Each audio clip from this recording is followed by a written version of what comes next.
Ladies and gentlemen, do you ever make something cool, but then you just get tired of listening to it? Or you just like don't know what to do with it or where to go with it, and then it sits on your computer and you only find it like 2 years later for a bit of entertainment, but nothing concrete actually ended up happening with it? Well, today we're going to look at some of the main reasons that this happens, and most importantly, how we can fix them.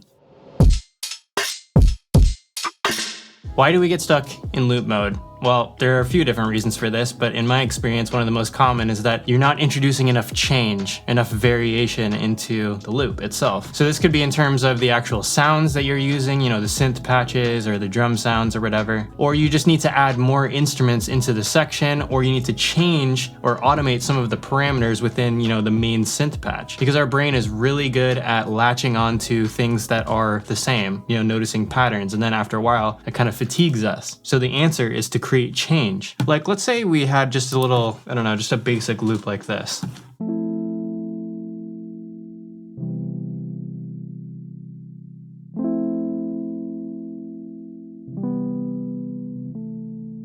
So the sound on its own is just a road sound. It's not that interesting. We've all heard this 1,000 times. So without completely getting rid of this sound, because it's pretty chill and I like it, let's try out some other sounds and make it a little bit more interesting. If we're doing something like this, I like to just pull up an analog lab so that I get access to all of Arteria's synths and all of the patches within those synths, and I can kind of search through all of them until I find something that is a little bit more interesting than our road sounds here. So I just go to keys. Maybe we could go see what sad brings us here.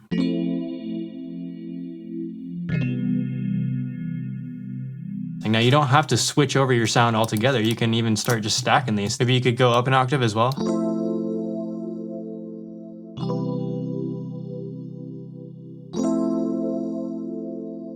How about we add like a pad sound maybe? And let's actually narrow it down to something a little bit darker. So let's go soft and dark and see what this brings us.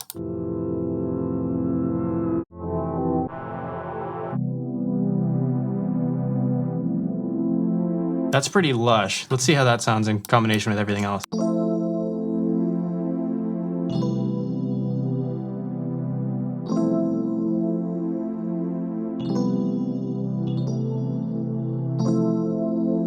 And that right there is one of the easiest ways to create change, is you're adding in all of these different variables from other synth patches and making the sound a little more complex so it's more interesting to our ears. Okay, so we've spiced up the sound a little bit here. There's also a musical element at play here, obviously. But what I mean by that is you can make it a little bit more interesting musically, which also is another way that you can introduce change into the loop to keep your ears from getting bored of it. What we want to do is in this loop find a little place that we can add something that's more interesting. And I've identified the transition between the same two chords on the repeating part of the loop to be a place where we could add another chord. Okay, so right here.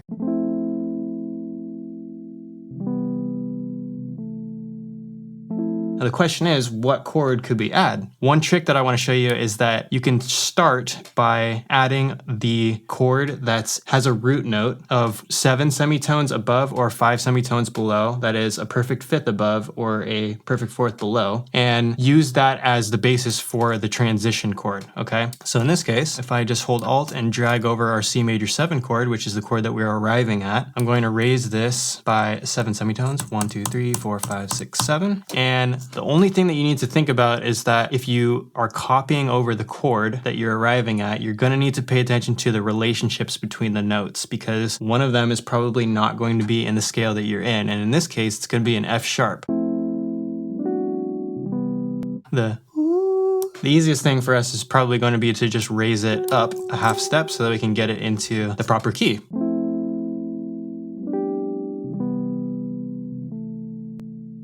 One really helpful thing that you can do is add like sort of a melody that helps the chords transition from one to another, which creates a lot more interest for your ears when you're listening to these loops. Okay, so in this case, I can see that my highest note is an E and then it goes down to a B, which is a fine thing to do, but we can add some notes in the scale that help ease that transition. So if I literally just draw these in. Okay, let's see how this sounds.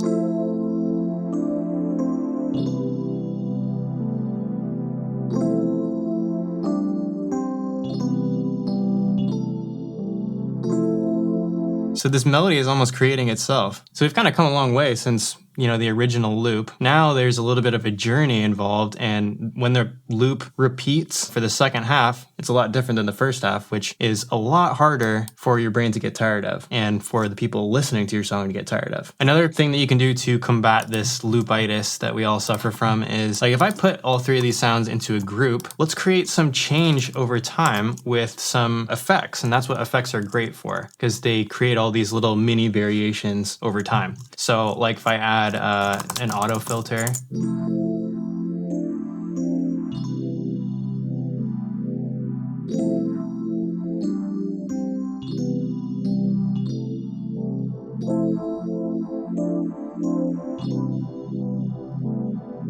and just that one little detail makes it so that it's not repeating the same way every single time. Another of the most common problems that I see is that we're listening to our beats on repeat, right? Like we're in the zone and we're just listening to it over and over again. And regardless of how many interesting variations you've included inside of your loop, if you just are listening to it for hours at a time, your brain will get tired of it. And I think this is something that we need to have a little bit of discipline in. So if I notice myself just listening to the same thing over and over again, then I will pull myself away and stop the loop and adjust the parameters that I need to adjust. Like when I was doing the notch filter here and changing some of the settings, I wasn't listening to it over and over again. I was adjusting it the way I was hearing it in my head, and then I'm hearing what the result is rather than listening to it as it's going. So just be aware of that, and if you catch yourself listening to it just looping over and over again, take a little bit of an ear break, work on something else, add some other stuff, start maybe organizing a little bit, and just give your ears a little break. The last most common reason that you would get stuck in loop mode, I think, is that you don't challenge yourself enough. And one thing that I've learned time and again, and I've heard a lot of other people talk about, is that limitations will inspire your creativity. And this is something that I've been trying to do a lot more myself. You may have seen the beat challenge that I just did, where I made an entire beat out of just a kick drum. And that really